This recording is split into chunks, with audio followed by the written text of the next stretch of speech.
Vem aí o projeto Cultura do Meio Ambiente para inspirar nas pessoas ações de sustentabilidade. As artes, a música, a literatura, a dança, tudo isso é cultura. Mas na raiz, a palavra cultura significa ato de cultivar o solo. Essa é a cultura do meio ambiente, um conjunto de ações necessárias para a vida. O coletivo Dedo Verde vem desde 2012 tecendo uma teia com saberes populares e ancestrais, em parceria com diversos atores do território para se tornar a referência em educação ambiental. Com o projeto Cultura do Meio Ambiente não será diferente. Traremos com os parceiros uma diversidade de conhecimentos inspirados na natureza e na tecnologia. Serão 9 oficinas com 9 especialistas. Os processos formativos serão em formato online e aberto para todos, em especial para os professores, em consonância com o currículo da cidade, para que as escolas da periferia se tornem referência em sustentabilidade. Esse é o nosso objetivo, essa é a nossa missão. Projeto Cultura do Meio Ambiente, educar pessoas para preservar o planeta. Salve família, espero que todos estejam bem. Dando sequência aqui ao nosso projeto Cultura do Meio Ambiente, hoje nós teremos a live que vai abordar o tema da compostagem. Então, esse foi um dos temas mais procurados nesse momento da pandemia, que a gente estava em casa com os nossos filhos, começando a consumir mais alimentos naturais e como que a gente poderia transformar esses alimentos em adubo, em composto, para a gente montar aquela nossa hortinha. Então, é um tema muito bacana que dá para a gente fazer em casa, dá para também ser abordado nas escolas, né? Tem várias disciplinas que a gente consegue trabalhar essa questão aí da compostagem ou utilizando as minhocas também. E para esse tema a gente convidou um cara que é especialista nesse assunto aí, que é o Clodoaldo Cajado, engenheiro florestal. Ele também é empreendedor ambiental do negócio Verde Agro Sustentabilidade, então vai trazer um panorama aqui em uma parte teórica e também numa parte prática, explicando como é que você pode fazer isso daí e aos poucos você começar a transformar o seu resíduo orgânico em adubo, um adubo de boa qualidade. Então vou passar para vocês agora para o Clodoaldo Cajado, que vai começar essa nossa live aí. Estejam todos convidados. Vamos lá, pessoal. Agora com o Clodoaldo. Olá, eu sou o Clodoaldo Cajado, como o Renato disse, né? Somos parceiros agora, Dedo Verde, a Verde Água, estamos em várias parcerias.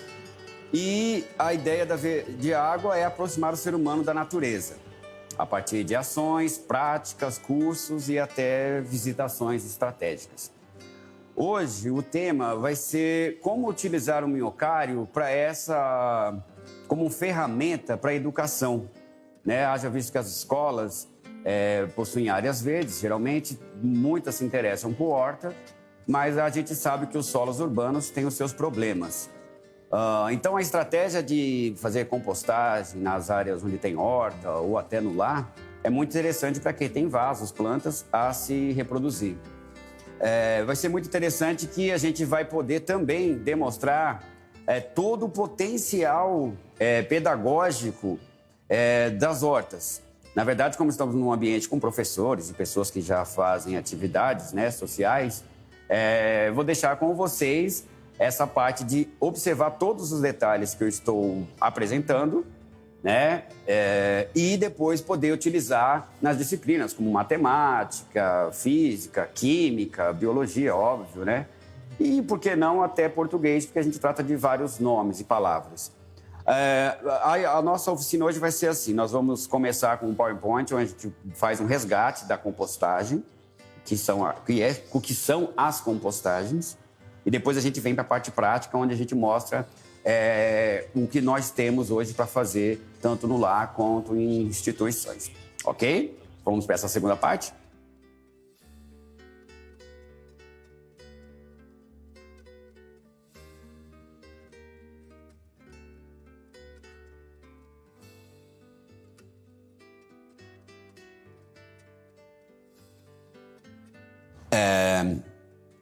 Continuando, né? Aqui eu coloquei esse título até para facilitar para os professores, né?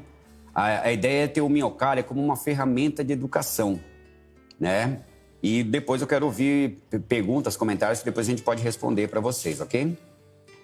A cultura de meio ambiente proposta pelo coletivo Dedo Verde e seus associados significa que de 10 mil anos até aqui, o homem acumula em diversos povos, etnias e continentes uma cultura de cultivo e subsistência a partir da sua relação com a natureza. A compostagem, como método de reciclagem do lixo doméstico para obtenção de fertilizante orgânico, é conhecida pelos agricultores desde longa data. Os registros de operações de compostagem em pilhas remontam na China há mais de 2.000 anos. E existem várias referências bíblicas sobre as práticas de correção do solo. Ninguém sabe quem descobriu os benefícios da compostagem através dos desperdícios de lixo animal, mineral e vegetal. Independente dessa origem, é sabido que a vida se desenvolve a partir da morte. É partindo dessa premissa que se transformam matérias-primas em composto rico em nutrientes e se assegura a sustentabilidade orgânica. Compostagem moderna. Os princípios da jardinagem orgânica desenvolveram-se com a própria terra. São apenas uma questão de tentativa e erro que o homem encontrou para intensificar as condições que fornecem benefícios para a criação de plantas e legumes. A linha de fundo é a de que o melhor adubo é pouco mais do que a matéria orgânica em decomposição. Mas antes, é importante que todos saibam essas questões que eu vou colocar agora, porque muita gente está fazendo compostagem em casa, muita gente está fazendo composteira em escola, nas suas hortas, tá muita gente até vendendo produtos, tem muitos produtos no mercado, mas eu vejo que existe muita dúvida sobre esses 6 pontos que eu estou colocando. Vocês mentalizem ele. Você sabe o que é solo? O que é matéria orgânica? O que é terra de jardim? O que é composto orgânico? E o que é esterco ou excremento animal? E o que é humus? Vamos então começar a discorrer sobre cada um deles. O que é o solo? O solo é definido como um corpo natural composto por substâncias orgânicas e inorgânicas presente na superfície terrestre e oriundo da degradação de rochas. O processo que dá origem à formação do solo é chamado de enteperismo, ou seja, desagregação das partículas das rochas e minerais que alteram suas propriedades químicas. É importante destacarmos o que significa na ciência do solo compostos orgânicos e compostos inorgânicos. Compostos orgânicos, como o próprio nome diz, são oriundos de organismos. Ou seja, todo composto orgânico ou qualquer coisa que se diga orgânico, ele vem de outro ser vivo. Tudo bem? Os compostos inorgânicos são chamados de... geralmente são os minerais, a água, né? Porque são elementos da natureza que não foram, né, não vieram de um organismo vivo. Né? Apesar de que muitas vezes encontramos nutrientes, né, inorgânicos na célula viva, mas as rochas, os minerais todos e a água são minerais, ok? Dentro do que é o solo, é importante mostrar esse esquema em que mostra da esquerda para a direita a evolução do solo. Ao lado, vemos a formação dos solos que conhecemos hoje e que pode ter levado milhares de anos para se chegar nesse estado. Observe que a primeira barra cinza, né, seria a rocha-mãe, né, que após uma erupção vulcânica, ela se forma os continentes, formam ilhas e com o intemperismo, você vai vendo que vai mudando, vai começando a existir uma superfície marrom e verde por cima, que vem crescendo ao longo dos séculos, né? Que a gente chama de degradação do solo e formação do solo que conhecemos, junto com a biologia dos seres vivos que crescem naquela região, naquela temperatura, naquela posição geográfica do planeta. Continuando aqui, é triste observar que nos solos urbanos, a construção de casas, fábricas, ruas costumam raspar justamente os 30 centímetros de solo mais orgânico dos terrenos, prejudicando nossas hortas. Agora vamos passar para o que é terra de jardim ou terra vegetal, muitas vezes comercializado, né? O que seria, então? É uma fração do solo de matas e jardins consolidados que apresenta alto teor de matéria orgânica, principalmente nos primeiros 30 centímetros de profundidade, apresentando cor escura, dependente do solo, que se apresenta logo abaixo. é proveniente da decomposição de pequenos animais, insetos, folhas e frutos existentes no local, ok? Então, ela tem uma fração inorgânica e um grande aporte de fração orgânica, porque são aqueles primeiros 30 centímetros onde a chuva e a degradação dessas folhas e frutos penetra o solo, tornando esse solo mais escuro. Vocês vão perceber que após os 30 centímetros, o solo vai ficar ou vermelho, ou amarelo, ou laranja, que é a cor original do solo que está naquela região, ok? O que é composto orgânico? E essa parte é muito importante, né? Porque se difere muito do que é humus e difere-se muito do que é adubo, tudo bem? É uma quantidade de matéria orgânica separada do solo e acumulado de maneira a entrar em decomposição e transforma os restos de vegetais e animais num produto de cor escura, com aroma suave, tem que estar frio, indicando o fim da decomposição, e com pouco material ainda na forma original. Quero parar aqui um pouquinho para falar que, num dos primeiros cursos que eu fiz de jardinagem no Ibirapuera, a gente tinha essas pilhas de composto orgânico que precisava ter até canos furados colocados no meio da pilha, porque o interior da pilha fica no escuro e sob altas temperaturas na hora da decomposição. E sai um gás quente que pode até pôr fogo na pilha. Então, um detalhe para saber quando é que o composto está pronto é justamente quando esse cano para de soltar um ar quente que incomoda as costas da sua mão. Era uma técnica subjetiva, né, para entender quando é que esse composto está pronto. Então, possui poucos nutrientes para as plantas devido ao processo longo, né, de 4 a 6 meses, e feito com altas temperaturas, mas serve de suporte para a microfauna, além de reter a água e proporcionar ambiente de troca de minerais. O que é esterco animal? Esterco ou excremento? Refere-se ao conteúdo intestinal de animais que são depositados sobre o solo e que podem, quando separados e curtidos, propiciar uma maior fertilidade ao solo, pois contém compostos químicos que podem nutrir as plantas, além de ajudar a microfauna do solo. Preciso fazer um momento de anote aí. Então, o que significa fauna e microfauna? Fauna são animais que vivem sobre a terra, né? Bois, galinhas, porcos, animais silvestres. Lembrando que bois, galinhas e porcos não são do Brasil, assim como elefantes, leões, gatos e cães. Microfauna dos solos são minhocas, gongolos, insetos, larvas e fungos. Lembrando ao professor de biologia que eu estou acrescentando fungo mesmo sabendo que ele é de outro reino, tá, professor? É só para dizer que todos esses seres vivos do solo são importantíssimos para essa dinâmica de plantio que nós vamos comentar mais para frente, ok? Continuando no que é o esterco ou excremento animal, vou destacar o esterco de boi. O esterco de boi é um dos mais usados em propriedades rurais e em trabalhos de recuperação orgânica de solos. Não fornece muitos nutrientes, mas favorece o bom desenvolvimento das plantas por ajudar o solo e sua fauna. O esterco de galinha é também muito recomendado em propriedades rurais e em trabalhos de recuperação orgânica de solos. Deve-se, contudo, ter mais cuidado que os de boi, devido ao fato das aves terem cloacas, em que urina e fezes saem juntas. Possui muitos nutrientes e favorece o bom desenvolvimento de plantas, devido à ureia rica em nitrogênio. Ok?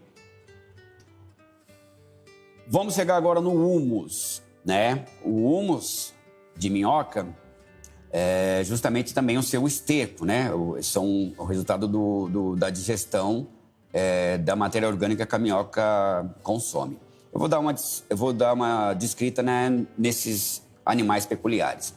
As minhocas são animais anelídeos da classe Oligoqueta, que apresentam corpos segmentados interna e externamente, chamados somitos, e conforme a espécie, varia enormemente. São 7 variações nas espécies microscópicas e mais de 500 nos microminhocusus.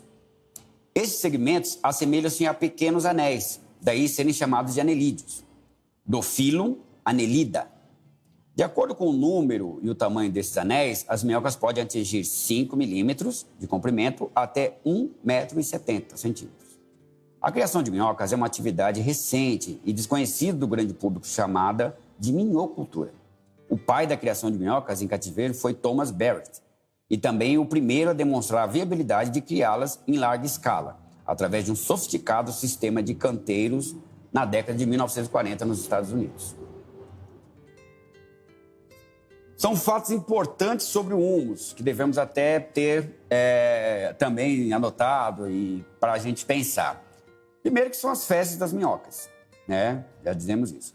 O nome que se dá à compostagem com minhocas é chamado vermicompostagem, né? Lembrando da origem de vermes, né? Que as minhocas são vermes. Acontece naturalmente nos solos protegidos e com matéria orgânica, né? Vamos entender isso, que a compostagem está acontecendo nesse exato momento onde tem área verde com um mínimo de plantas sobre o solo, ok? As minhocas seguem esse ácido orgânico que percola no solo e chegam até os lugares onde tem um pouco mais de matéria orgânica, ok? A vermicompostagem acelera um processo de decomposição do composto. Por isso que lá depois nós vamos dizer que é melhor que a compostagem passiva, né, que a gente viu anteriormente.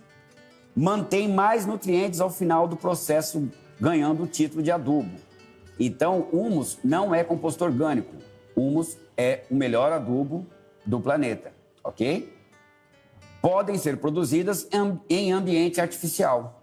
Aí que chega aonde nós estamos aqui.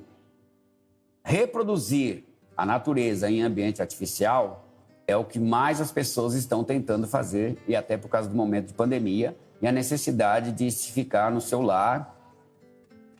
E isso é muito interessante porque toda e qualquer atividade com a terra, com plantas, né, com colheita e alimentação, ou a própria criação de flores, ela psicologicamente ativa regiões de satisfação e recompensa para a pessoa. E talvez por isso, né, que o Dedo Verde e a Verde Água estão investindo tanto neste momento de pandemia, porque foi uma das maiores buscas, né, nos sistemas de busca, como se fazer uma horta em casa, como fazer um projeto na varanda com plantas, como fazer vasos para que ajude quem gosta de cozinhar a ter os seus temperos à mão. Então, tudo isso que nós propomos é trazer um ambiente artificial para que a natureza chegue mais próximo das nossas casas, ok? Vamos ver uma questão econômica agora. Segundo a apostila de sugestões de negócio do Sebrae, eles apresentam dados da Associação Brasileira de Agricultura Orgânica. Segundo dados da Associação Brasileira de Agricultura Orgânica, o uso de humus obteve um incremento de aproximadamente 50% nos últimos 5 anos, porque esse tipo de produto auxilia na fixação de potássio, nitrogênio, cálcio e fósforo, melhorando a qualidade do solo. Prestar atenção nesses elementos químicos que eu citei aqui. Depois eu vou discorrer melhor e na nossa apostila isso vai estar melhor detalhado, ok? Produção artificial de humus. Vocês notam que a figura ao lado mostra 3 caixas, né? Uma sobre as outras e a última com uma torneira. A caixa de cima é chamada caixa digestora porque vai ter a cama, né? Ou seja, o alimento da minhoca ali dentro para que você jogue a minhoca e ela comece a fazer a decomposição desse resto alimentar. Enquanto que a caixa inferior pode ir devagarzinho recebendo aquele seu lixo do próximo 1 mês, né? Para ficar pronto, quando a de cima estiver toda pronta, você passa a caixa de cima para baixo, de baixo para cima, peneira o humus e joga as minhocas nessa caixa digestora 2, que é a do meio, e ela passa a ficar em cima. A terceira caixa, ela não é furada, como as duas de cima, porque ela tem que reter esse ácido orgânico da decomposição, né?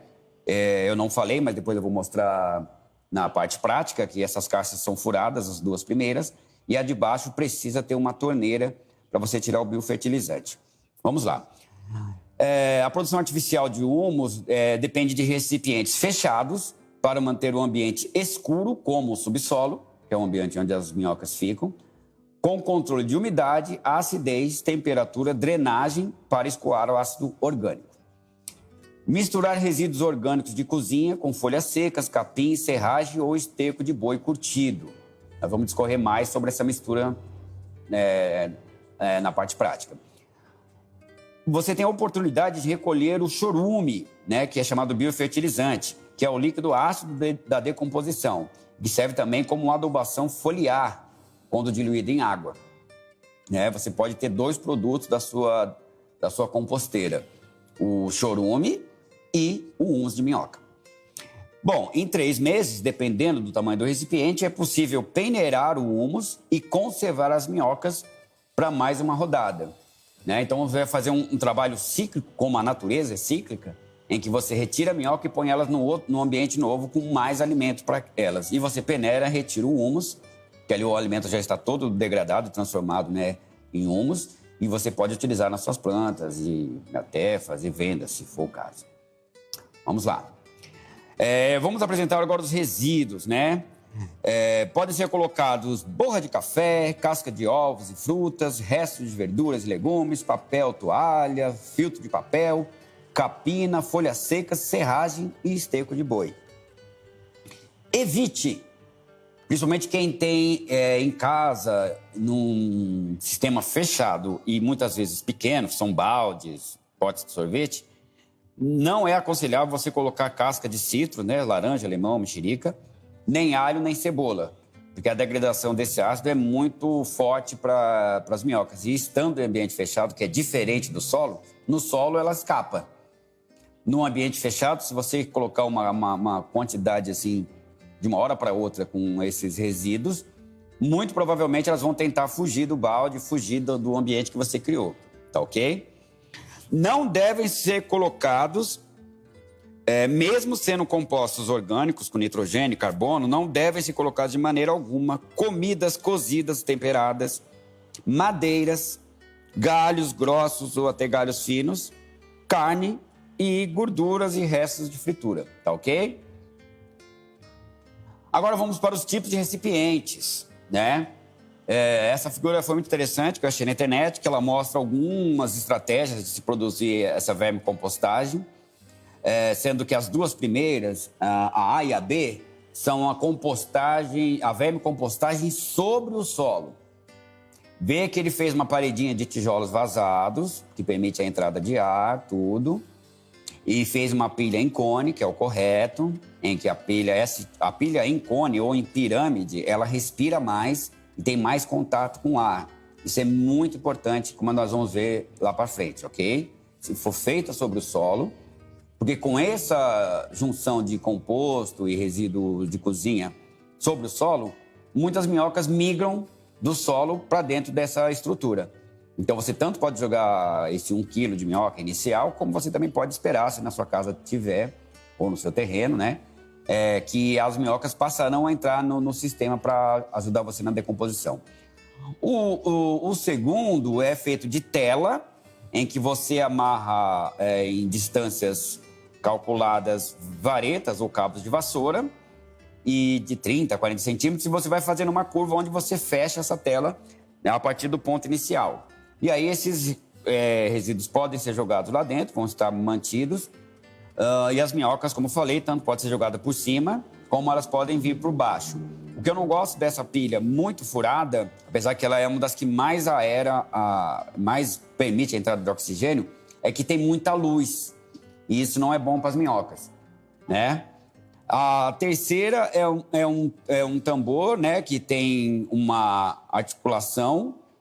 Então, quer dizer que ao final do processo você pode virá-lo e facilita até você retirar. E o quarto, ele é feito com pallets, né, que você põe aberto. Mas, como eu te falei, é muita luz, né? Então, você vai ter minhoca só no centro da pilha, que elas vão estar sempre tentando caminhar. E quando encontra um buraco que apresenta luz, ela volta para o interior da pilha. E se esse interior da pilha está ácido no momento, ela não vai ter uma área fresca para descansar. Inclusive, à noite, elas sobem na pilha, né? E uma pilha dessa toda aberta, por exemplo, é muito fácil de ser atacada pelos pássaros, né? Então, esses 4 modelos, tirando o da tela, que é um pouquinho melhor, eu não recomendo. Aqui nós temos o modelo de tela, né? Uma foto do modelo de tela. Você percebe que a pessoa foi cuidadosa, né? E fechou direitinho. Mas ainda assim tem essa história de que existe uns 20 centímetros do cilindro da pilha que as minhocas não chegam por causa que aparece luz, né? Então você tem uma área de compostagem que tem que ser pelo menos 3 dedos para dentro da pilha. O segundo é um muito comum nas propriedades rurais, que é as pessoas fazerem uma vala de compostagem. A vala até já tem, né? São 4 paredes onde as minhocas virão por todos os lados a trabalhar esse composto orgânico.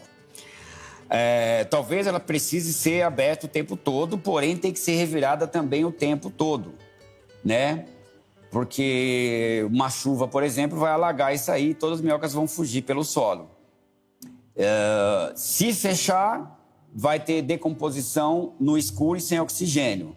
E aí você perde vários nutrientes e ele vira um composto orgânico normal, com poucos nutrientes, ok? Então, essa foto apareceu como criação de minhoca sobre o solo. Acho interessante, mas com muitos fatores desfavoráveis.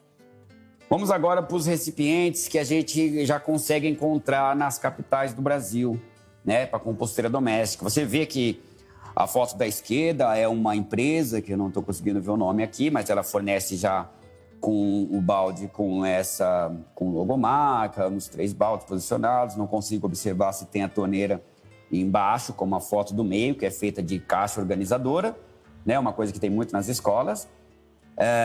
E a terceira foto da direita, a moça demonstra, né, que são os conhecidos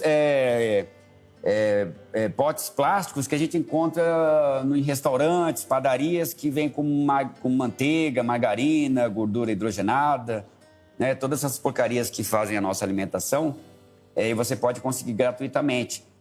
E depois, na parte prática, eu só mostro como fazer isso de maneira que reproduz esse ambiente artificial para as minhocas, ok?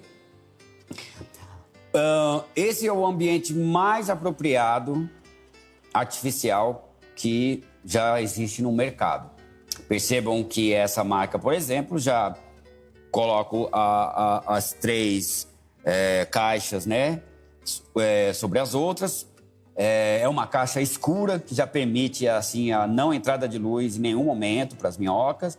Já tem uma torneira bem legal no final e já vem com esse suporte para não ficar no solo. Percebam que se as suas caixas ficarem numa superfície, você não vai ter como colocar um recipiente para coletar o biofertilizante, né? Que uma hora ou outra você vai ter que tirar o excesso de biofertilizante do conjunto. E pelo que eu vi aqui, essa empresa já te dá 2 sacos de serragem, né? Para você dar início ao seu trabalho. Né? Essa, para quem tem escolas, tal, eu trabalhei na Secretaria do Verde, num parque público, e eu optei pelo minhocário horizontal. Né? Eu quero voltar aqui só para dizer que todos esses modelos são chamados verticais, com exceção da vala. Todos são, né, de pilhas verticais. Né? E esse aqui é o horizontal, onde você pode dividir esse comprimento em 3 baias. O que eu tinha no Parque Santo Dias era de 3 metros por 60 por 50. E eu fiz divisórias de madeira, e quando o composto na primeira baia já estava pronto, eu tirava essa divisória, o que facilitava as minhocas migrarem para a segunda cama do lado, que ainda era fresca. Então, antes de eu peneirar, eu permitia que as minhocas migrassem do lugar mais ácido e com menos alimento para o lugar que está mais fresco e já curtido, ok? Isso aqui é interessante para as escolas, pela facilidade, você levanta 3 tampas e trabalha na altura do corpo, né? Então tem menos... E também aguenta uma quantidade... suporta, né, uma quantidade maior de incremento orgânico, até porque escolas ou ONGs... ou parques, como foi no meu caso, que tem cozinha, tem uma produção de orgânicos imensa, né? Em que baldinhos não darão conta. Então, isso fica como sugestões para vocês. E agora, né? Vamos para a prática?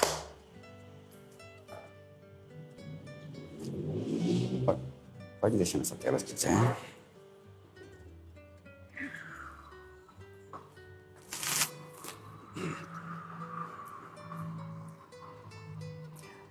Eu vou voltar aqui para o nosso aquário, para a gente falar um pouco dessas condições, né?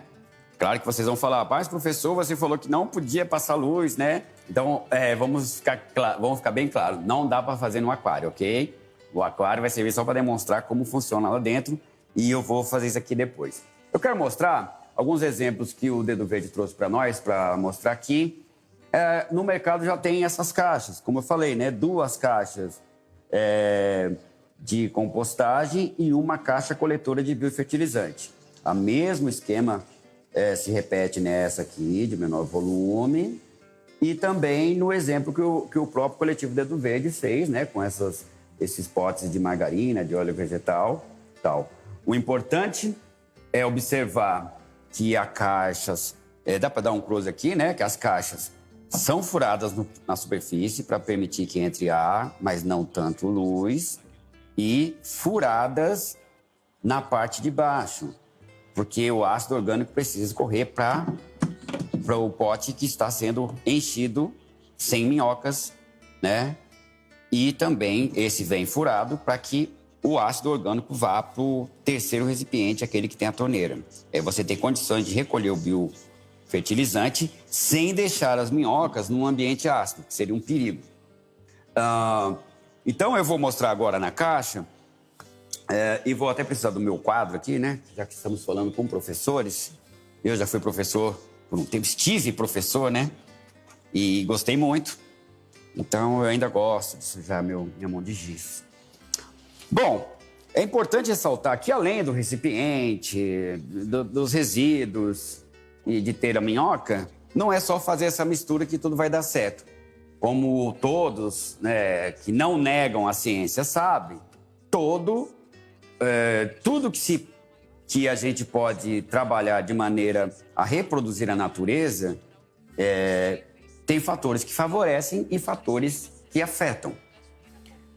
No caso do miocário em ambiente artificial, a gente tem que prestar muita atenção na relação CN. E o que é a relação CN? CN, aqui colocado, são as 2 letras que representam os elementos químicos, carbono e nitrogênio. É legal vocês fazerem um exercício de pensar nessa pilha que eu vou começar a dar um exemplo de como montar o espaço interno dos seus recipientes. Eu estou com uma serragem de madeira e estou com uma casca de banana.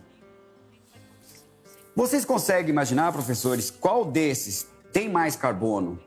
Qual desses tem mais nitrogênio? É simples. Folhas secas, restos de capim e palhas de madeira, elas possuem mais carbono. Enquanto que os restos de cozinha possuem mais nitrogênio, porque é só a gente retirar, né, a fruta e a gente já observa que eles vão começar a escurecer, que é oxidar, e vão começar a emitir cheiro, que demonstra que tem proteínas sendo degradadas. A proteína, quando é degradada, ela solta amônia, solta sulfetos e solta todos esses aromas que a gente sabe e tal. Por isso, mesmo que seja sobre o solo, no seu quintal, é importante, quando você colocar uma camada de resíduo de cozinha orgânica, é importante você cobrir com folhas secas, ou a palha, ou o que você tiver de material com mais carbono, porque eles evitam a proliferação de ratos, moscas, né, e evitam que tenha um cheiro. Nesse aquário, que é uma reprodução do ambiente interno dos recipientes, eu vou mostrar para vocês que essa relação CN vai ser controlada por 3 faixas de deposição de matéria. Observe aqui, sem querer, a gente até conseguiu acertar, 10 centímetros de serragem, 10 centímetros que eu vou colocar muita matéria orgânica. Só que eu vou até fazer isso agora, eu vou mostrar para vocês como manter esses 10 centímetros. Tivemos o apoio do sacolão aqui do lado. E eu vou depositar um pouquinho de coisas Olha, gente, tudo isso aqui ia para o lixo, o lixão da cidade, ok? Observe que são folhas realmente que talvez nós não compraríamos, porque tem uma parte já enegrecida, porém não tóxica, né? Então, tem coisas que poderiam ser aproveitadas. E aí, a gente vai, vamos dizer, colocando. Veja que uma ida na feira e você já enche a sua caixa de orgânico. As famílias costumam produzir 50% do lixo ser orgânico, né?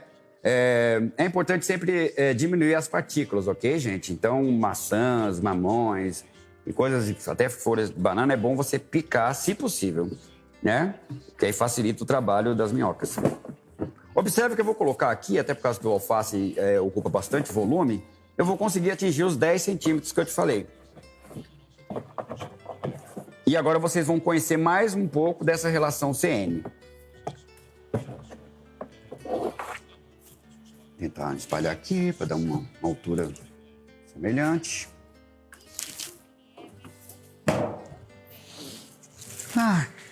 Observem que nós até atingimos 20, 23 centímetros da faixa com matéria orgânica. Agora, observando esse que tem mais carbono e esse que tem mais nitrogênio, qual que você acha que vai diminuir mais rápido? Independente até das minhocas. Vai ser os compostos que têm mais nitrogênio, porque a degradação desses compostos é muito mais rápida, se faz pelo ar, pela oxidação, pelas moscas que vão pousar aqui, pela minhoca que também vai começar, e vários seres, micro-organismos do ar, inclusive. Os saprófitos, né? De decomposição. Então, essa pilha, ela vai acabar reduzindo, sabe? Esse período em que ela está fermentando, está formando o ácido orgânico, não é a hora de você jogar a minhoca, ok? A gente chama de cama de minhoca essa preparação da pilha da composteira, em que a minhoca vai se alimentar.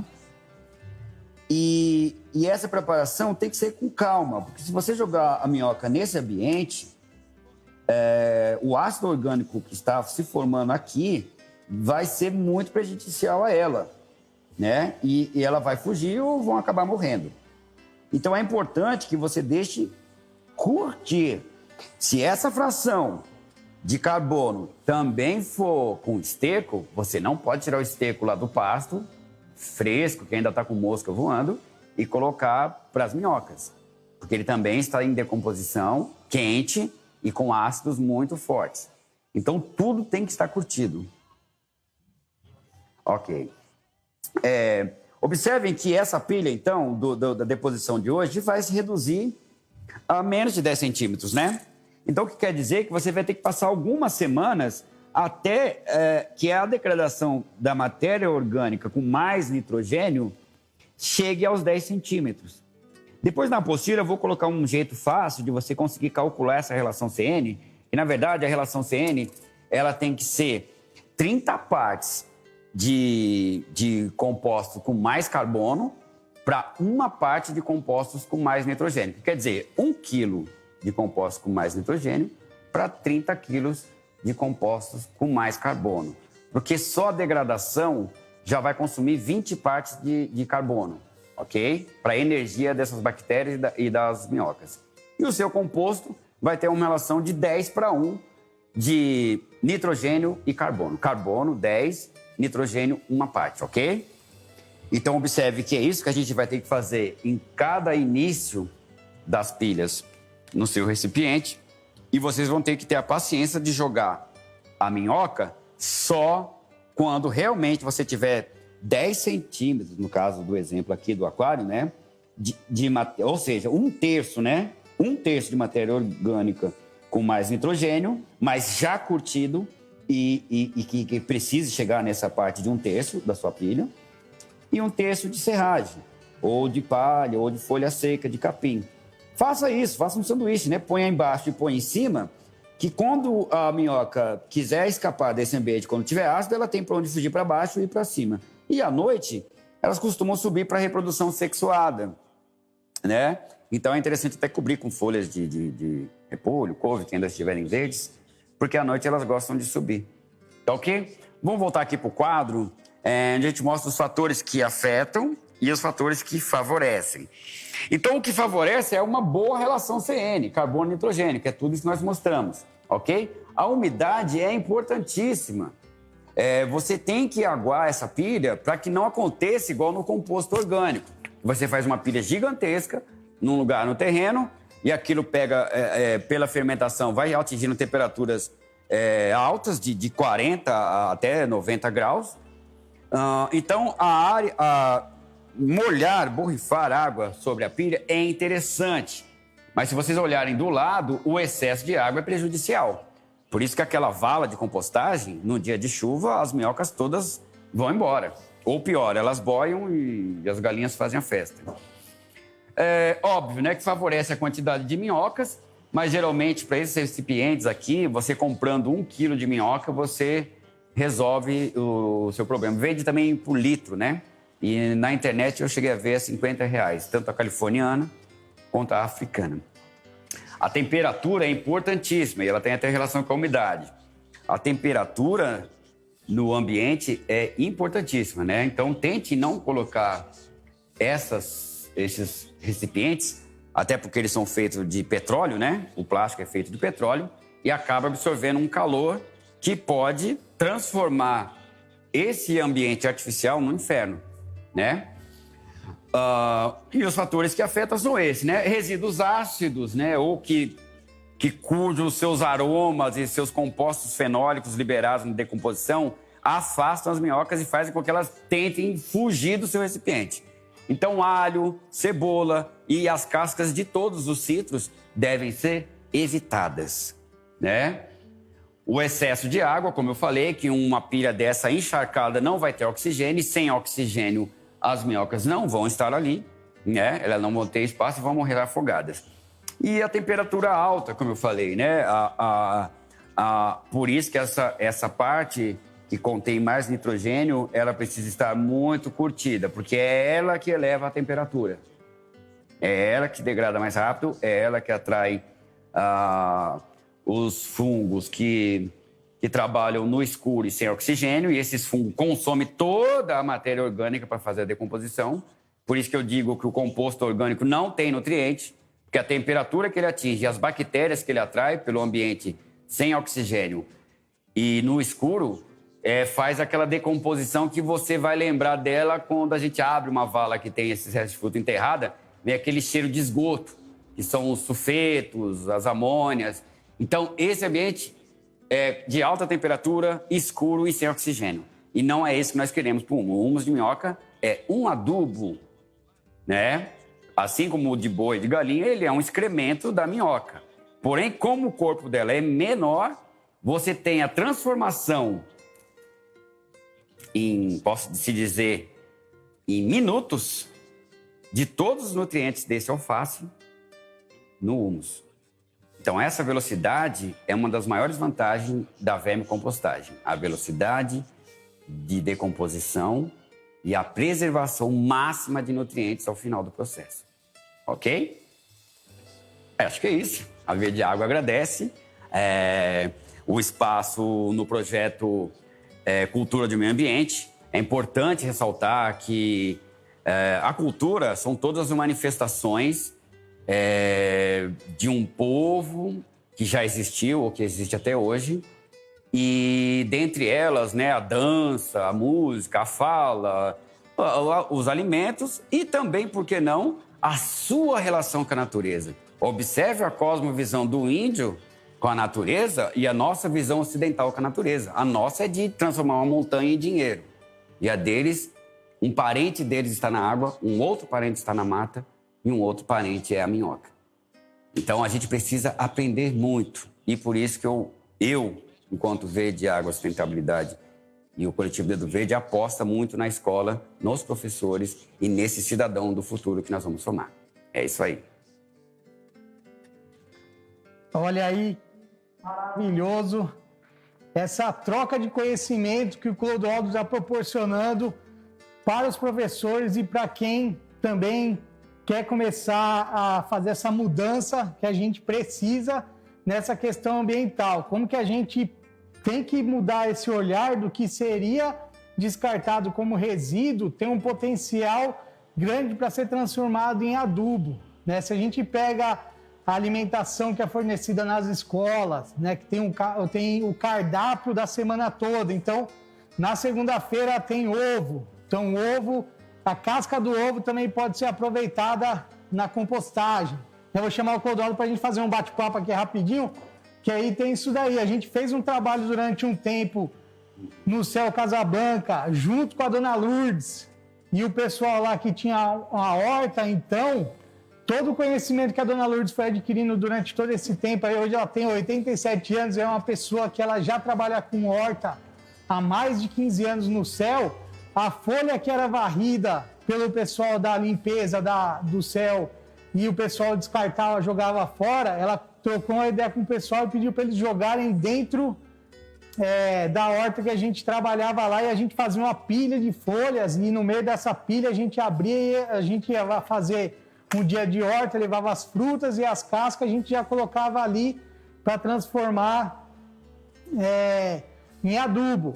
E dá para você criar esse sistema, se você não tiver a questão das caixas, num espaço dentro da escola, né? Então você consegue aproveitar o corte da grama, a poda ali de uma árvore, as folhas que caem, fazer esse monte, e aí a criança está ali desde da creche, daí meio os pequenininhos, vai comer uma fruta, vamos levar as crianças para comer a fruta junto da composteira, e aí abre aquelas folhas ali e coloca esse resíduo para ser transformado ali. As minhocas que o Clodoaldo falou aqui são minhocas exóticas. Nós temos também a nossa minhoca nativa, que ela também faz esse processo, esse trabalho aí. Então, independente se consegue ter as minhocas ou não, é algo que a gente pode estar utilizando e funciona, né? Desde que a gente implementou, eu falo aqui de uma experiência própria na minha casa, que a gente separa o resíduo orgânico do reciclável. Então, eu tenho lá 3 baldes de 18 litros que a gente vai juntando ali, eu trago para cá, para a casa de cultura, para o nosso minhocário, que a gente tem aqui na Casa da Minhoca, também tem um biodigestor, e a gente faz essa questão. Aí, Clodoaldo, eu queria ver com você. A gente colocou aqui a palha, colocou aqui os resíduos orgânicos, e aí depois a gente cobre. Sim, essa relação CN, que vai ser até melhor explicada na apostila, ela vai mostrar assim, em relação ou volume por volume, tipo para cada um volume de material com mais nitrogênio, a gente vai colocar 30 volumes de material com mais carbono. Então, essa pilha seria completada na medida que atingisse a decomposição dessa matéria orgânica, a ponto dela não estar mais verde, mais vermelha e cheirando menos, né? E depois seria coberto com a palha novamente, nos últimos 10 centímetros, para que nós para que a gente chegue à conclusão da cama da minhoca. A cama da minhoca tem que ser produzida antes, né? Você não pode jogar a minhoca de embaixo e jogar todo o resto da sua casa em cima, que você vai estar matando a coitada. Como eu disse, é uma reprodução artificial do ambiente natural. Então, você tem que imaginar que quando o Renato fala que se você não tiver minhoca africana nem californiana, você pode, na escola, começar com as crianças colocar pilhas de restos de fruta num determinado quadrado do solo e depois de 2 semanas cavar esse solo para ver se você já não acha aquela minhoca pula-pula que é brasileira. Perfeito. Vai juntando, separa elas e você pode fazer todo esse trabalho pedagógico, laboral, de caça às minhocas, para depois fazer ou a pilha sobre o solo ou algum dos tipos de recipientes que a gente mostrou aqui. Quero aproveitar também, Renato, para mostrar o resultado final, né? A gente tem que ser igual a Ana Maria Braga, né? Tem que estar uma coisa no forno e outra coisa cozida. E os nossos cameramen aqui, o produtor, aqui, eles vão experimentar no final, né? Vamos botar eles para comer. Posso tirar essa pizza daqui? Pode. Isso. Coloca aqui, aí dá para pegar. É importante a gente perceber isso. Todo resultado de uma compostagem, independente da técnica, independente do tempo e do que utilizou para compostar, vai ter no final um material, olha só, muito leve,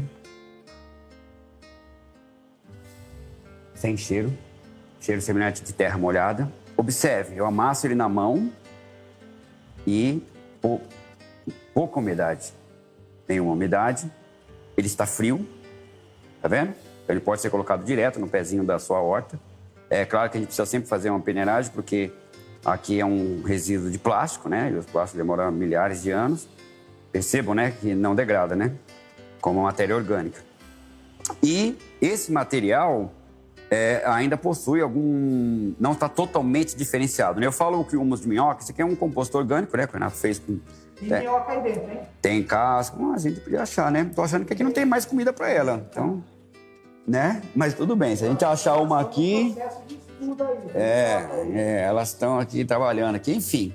Mas observe que materiais com maior quantidade de carbono vão sobrar, né? Passou quantos meses, você sabe? 3, 4? Mais ou menos isso daí. Materiais com muita quantidade de carbono vão demorar mais. Então, galhos têm que ser evitados. Você, tanto com o material com mais nitrogênio quanto esse material com mais carbono, quanto mais você picar, é melhor, porque quando você diminui uma casca de banana, você aumenta a superfície específica. O professor de matemática ou de física pode explicar depois. Aumentando uma coisa picada é bem menor que uma casca inteira, o que quer dizer que ela é atacada pelo oxigênio por todos os lados. Então, quando você aumenta a superfície específica da partícula, você faz essa degradação ser mais rápida. Por isso que a gente encontrou materiais aqui que ainda estão inteiros, entendeu? Porque a natureza está atacando ele pela sua superfície, né? Aqui um pedacinho de carvão, que é importante, até legal. Mas é legal ele moído, porque aí enriquece esse composto. E é isso, esse é o resultado esperado, que no mercado, né, vai de R$2 a R$4 o composto orgânico comum frio. O humus de minhoca vai de R$2 a R$20. É um pacote de 2 quilos. Então, nós estamos falando, gente, que esse resto aqui, que a moça do sacolão nos doou, pode se transformar em recurso. E o estudo que o Dedo Verde fez é que a Anlub processa 12 mil toneladas, né? Por dia são coletados na cidade de São Paulo 12 mil toneladas de resíduo domiciliar. Se a média aí é 50%, então é 6 mil toneladas de resíduo orgânico domiciliar por dia gerado na cidade de São Paulo. Ocupando área em metro quadrado em lixões.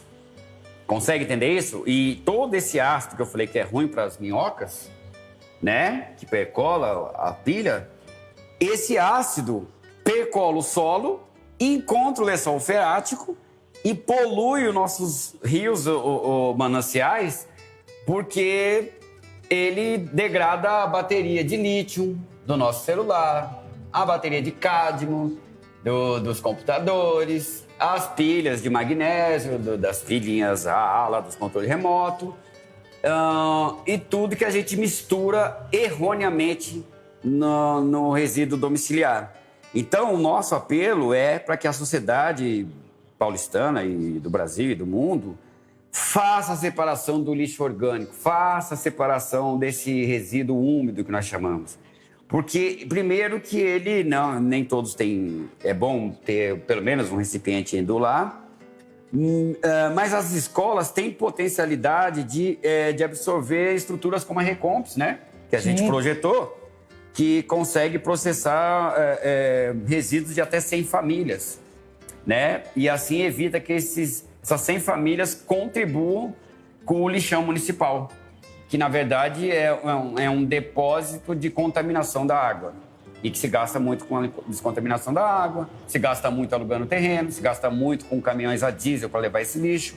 Então nós estamos falando de uma sequência de poluições que podem ser evitadas apenas utilizando os processos que já são da natureza. Perfeito. Olha só, vamos ver se a gente acha uma minhoca aqui. Que ontem eu estava mexendo aqui, porque isso daqui é um projeto que a gente faz aqui na Casa de Cultura, que a gente tem um espaço. Leva o Renato para um restaurante fechado e vê se ele vai ficar lá a noite inteira. Não fica.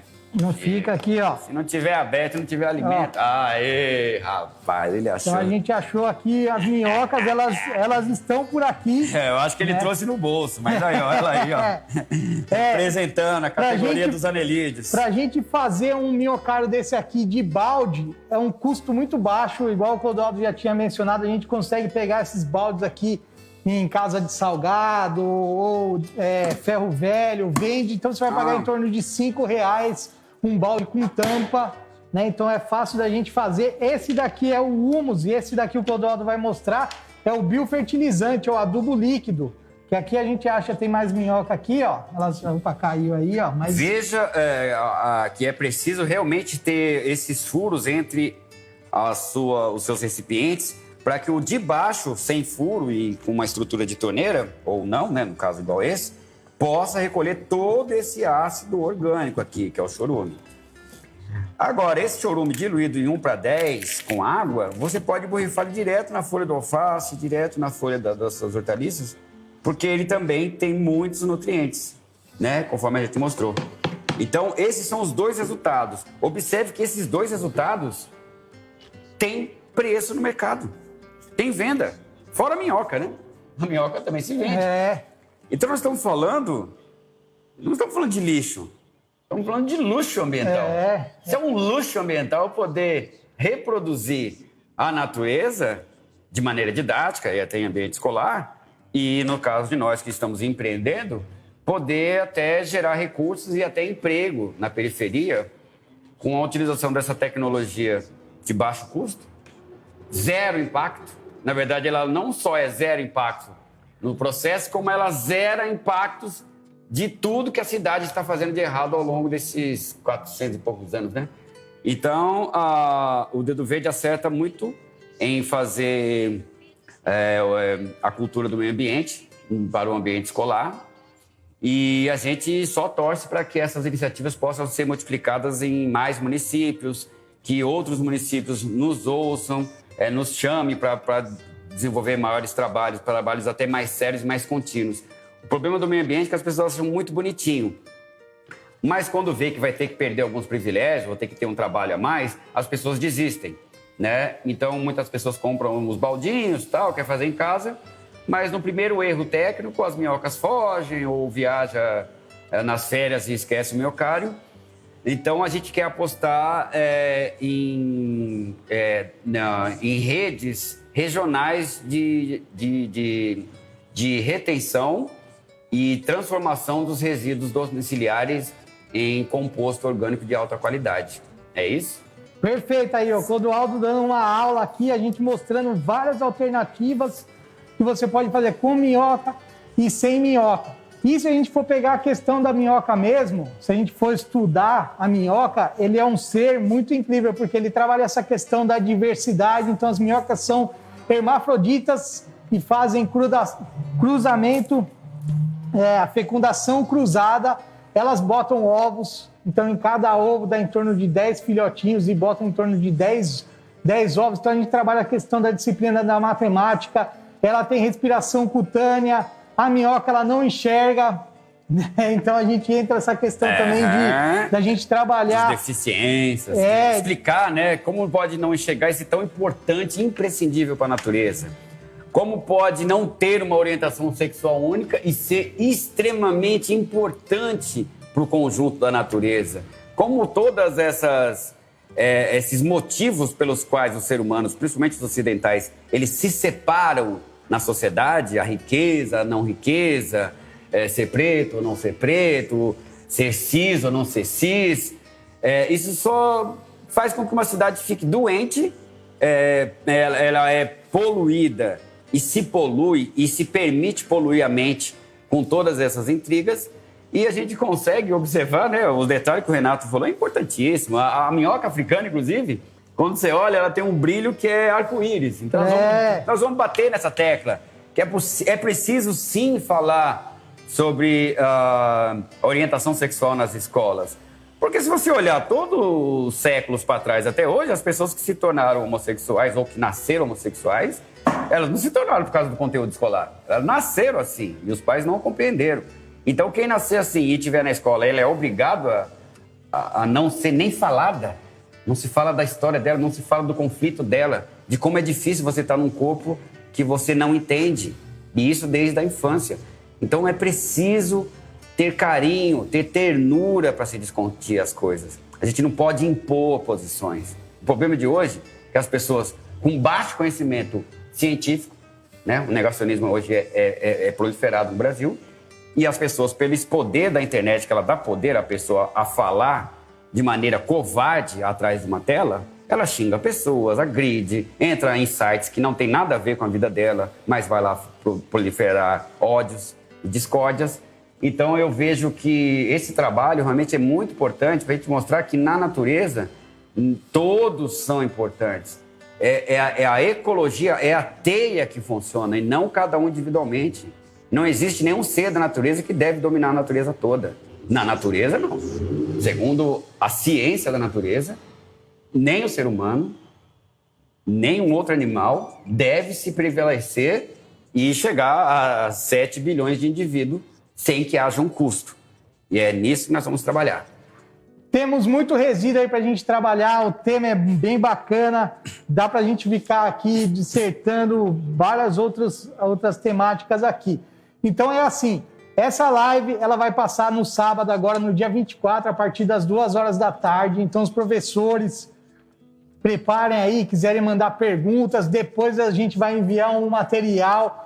Os professores que estão participando conosco pelo Google Sala de Aula, agora começam as lives mesmo, que a gente vai trabalhar essa questão das tecnologias verdes. A primeira live com a Maitê foi maravilhosa também. Ela trouxe essa questão de como que a gente precisa ser água, a gente precisa estar, principalmente com essa questão da pandemia, a gente se adaptar, mas também como que a gente precisa ser força. Então a primeira foi para a gente acordar o corpo e a gente despertar para essa questão. As próximas serão nesse modelo aqui, uma parte teórica, outra parte prática, e a gente vai proporcionar para as escolas que estão participando, elas vão ter essa possibilidade de ganhar um minhocário, e a gente também vai fornecer assessoria para as escolas que queiram implementar minhocário, composteira e horta nas escolas. Então é um chamado mesmo para a gente preparar para o próximo ano um modelo pedagógico, um projeto político-pedagógico que a gente consiga integrar e começar a gente deixar de separar o que a gente acha que tem que ser jogado fora. Não, a gente precisa trazer isso e transformar. A vida é transformação. Acima de tudo, o respeito com todas as pessoas, porque um ser que nem a minhoca, ela ensina tudo isso pra gente. Então fica o convite no sábado agora e as próximas lives aí. Gostaria de agradecer ao Tchutchuco e ao Dinho, que é o pessoal da comunicação aqui, a Casa de Cultura e Educação São Luís, que é a nossa parceira. Agradecer o Clodoaldo Cajado, engenheiro florestal da Verde Água e Sustentabilidade, também está criando uma rede comunitária de compostagem sustentável, né? E é isso daí. Muito obrigado a todos. Curtam a nossa página aí, vai estar lá, Facebook Coletivo Dedo Verde. Muito obrigado, tudo de bom, até mais. Axé.